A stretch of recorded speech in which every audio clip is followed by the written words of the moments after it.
In the ever-evolving world of digital imaging, there are moments when a single camera release has the potential to change everything.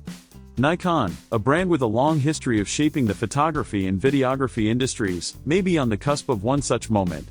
After months of rumors, speculation, and strategic silence, the company is reportedly preparing to launch something that could redefine its presence in the world of video-centric mirrorless cameras, the Nikon ZV.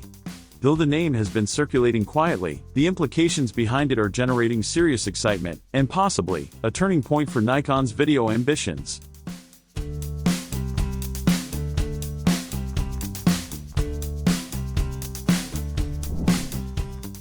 The Nikon ZV appears to be more than just another addition to the Z-mount lineup.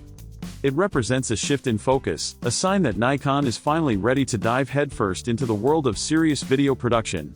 We've already seen hints of this transformation with the Nikon Z6 Mark III, which debuted in 2024 and brought notable improvements across the board. That camera introduced a new 24.5-megapixel stack sensor with readout speeds nearly 3.5 times faster than its predecessor.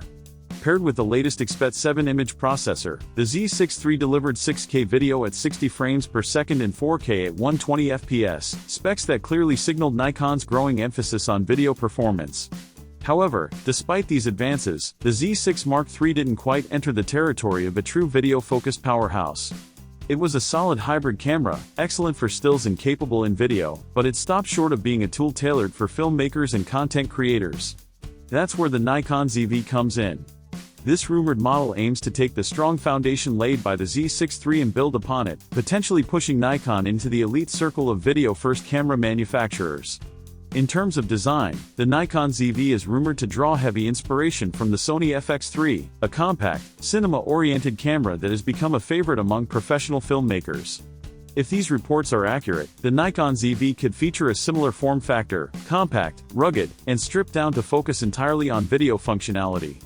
It may even omit a traditional electronic viewfinder, a bold but practical move that would underline its commitment to video rather than photography. Anyone familiar with the Nikon Z30 might already have an idea of what this could feel like in the hand: streamlined, efficient, and built for purpose. The decision to go EVF-less echoes a growing trend among video-centric mirrorless models, where the emphasis is placed on large LCDs, flexible controls, and accessories that cater to filmmakers. Compact cinema cameras like the FX3 have helped set a new standard for what video-first mirrorless bodies should offer, and it seems Nikon is keen to follow suit. This design philosophy not only saves space but also opens up room for better heat management and more accessible physical controls, especially for handheld or gimbal use. At the heart of the Nikon ZV is expected to be the same 24.5MP stack CMOS sensor found in the Z6 Mark III. While that might seem like a simple carryover, the key difference could lie in how Nikon tunes this sensor specifically for video. Enhanced dynamic range, superior color science, and optimized readout for motion capture are all possibilities. If Nikon manages to refine the sensor for video applications, it could offer performance on par with cinema cameras, particularly when paired with 6K 60p capabilities and support for Nikon's NRAW format, which offers uncompressed video with immense flexibility for post-production. But the Nikon ZV might not stop there. It's rumored to also offer 4K recording at 120 frames per second and Full HD at a whopping 240 FPS, ideal for cinematic slow motion. If these specs sound familiar, it's because they closely mirror the performance of Sony's FX3 and Canon's R5C.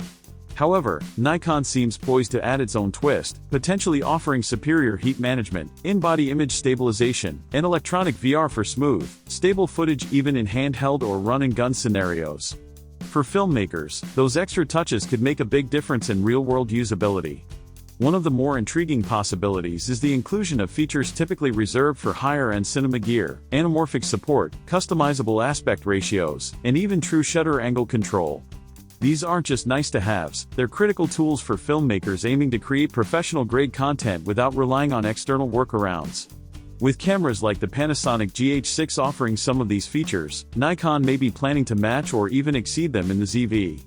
Another area where Nikon could take a major step forward is thermal performance. Overheating has plagued several high-resolution video cameras in recent years, most notably Canon's EOS R5. Nikon appears to be taking that lesson to heart, with rumors pointing toward an active cooling system for the ZV. This could enable extended recording sessions without the risk of thermal shutdowns, a critical factor for professionals shooting interviews, events, or long-form content under pressure. If Nikon pulls this off, it would immediately make the ZV a serious contender in the professional video space. Audio is another crucial component of video production, and Nikon may be preparing to deliver something truly next level here. The ZV is rumored to support 32-bit audio recording, a significant upgrade over the standard 24-bit PCM audio used in most mirrorless cameras. For those unfamiliar, 32-bit float audio offers vastly improved dynamic range and post-production flexibility, eliminating issues like clipping or distortion in unpredictable sound environments. Combine that with a rumored dual USB-C port setup, one for power, external recording, or data, and another for audio input, and you've got a camera that's ready for a full-blown professional workflow. For users who work with external recorders like the Atomos Ninja, this type of connectivity is a game-changer. It also positions Nikon to compete more directly with cinema-focused cameras from Canon, Panasonic, and even Red, especially if it includes professional-grade features like timecode sync, headphone monitoring, and full audio-level controls. Speaking of Red, one of the most exciting aspects of the Nikon ZV story is the brand's acquisition of Red Digital Cinema in 2024. While Nikon hasn't officially announced how this acquisition will impact its product development, the potential is enormous. Red is synonymous with high-end cinema gear, known for its cutting-edge sensors, color science, and formats like Redcode RAW. If even a fraction of Red's technology makes its way into the Nikon ZV, we could be looking at a camera that delivers cinema-grade color reproduction, maybe even Red-like RAW workflows. Features like XLR audio inputs or SDI outputs, typically found in cinema rigs, could also be influenced by this collaboration. Usability is also a major factor in camera design, and Nikon seems aware of this. The Nikon ZV is expected to feature a fully articulating 3.2-inch touchscreen, perfect for vloggers, solo shooters, or any production requiring odd-angle shooting. When paired with the rumored dual-card slot configuration, CF Express Type B and SD UHS-2, it gives creators flexibility in recording high bitrate footage without worrying about media limits. Compared to models like the Sony a7 IV, which only offers a single CF Express slot, this could be a welcome improvement for demanding users. Of course, no camera is perfect, and with all these advanced features, the Nikon ZV is unlikely to come cheap.